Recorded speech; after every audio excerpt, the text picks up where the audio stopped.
a lot of times people play victim to circumstances, victim to past events, victim to trauma. They're like, these things happen to me, so I have these conditions in my brain or in my body, and I can't change. And it's like, no, you always have the choice. You always have the decision. It sounds like, the mind is our ultimate source of responsibility.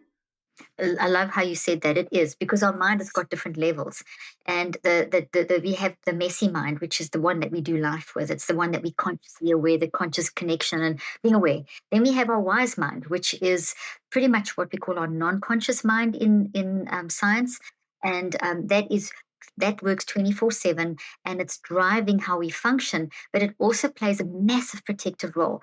It's where our wisdom resides, and wisdom is something that protects us. Wisdom is something that's always looking for what are the things that are tripping us up.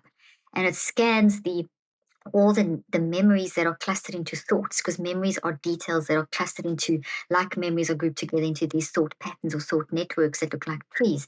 And your non-conscious mind's always scanning those 24/7, find what's disruptive, and then it sends signals, channels signals through the subconscious, which is like a little bridge or a doorway into the conscious mind.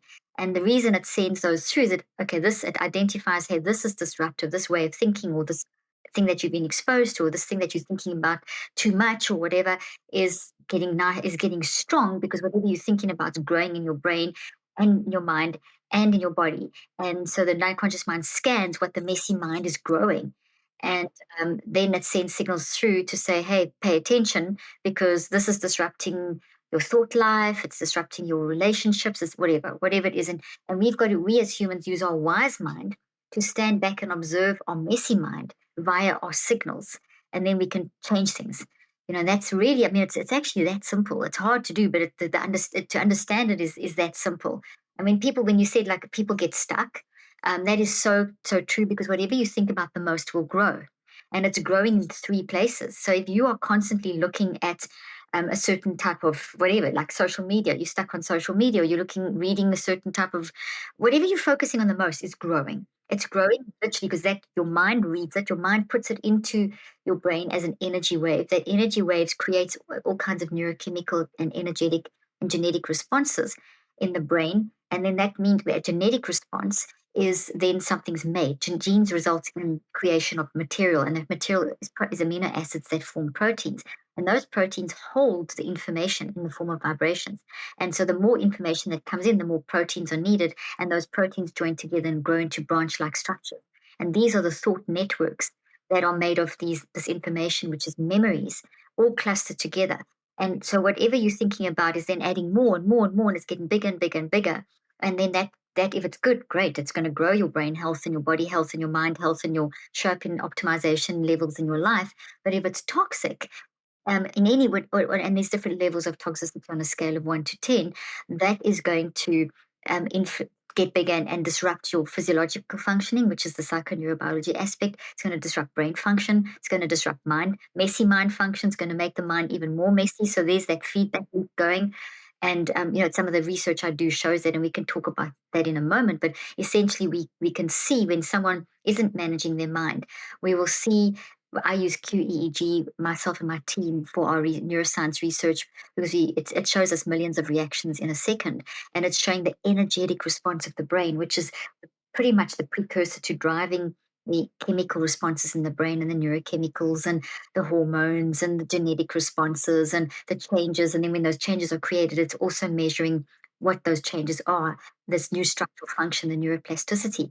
So we use that to see what's going on in the brain. And then we also look at the response in the body, because as soon as you have an experience like this conversation now, your mind is taking these energy waves, sound waves, light waves, and so on, gravitational fields, processing it into the brain. Your psychology part of your mind is thinking, feeling, and choosing around what you're hearing. All of this is put in the brain. All this energy stuff happens, and proteins form and the trees grow, and that changes the brain.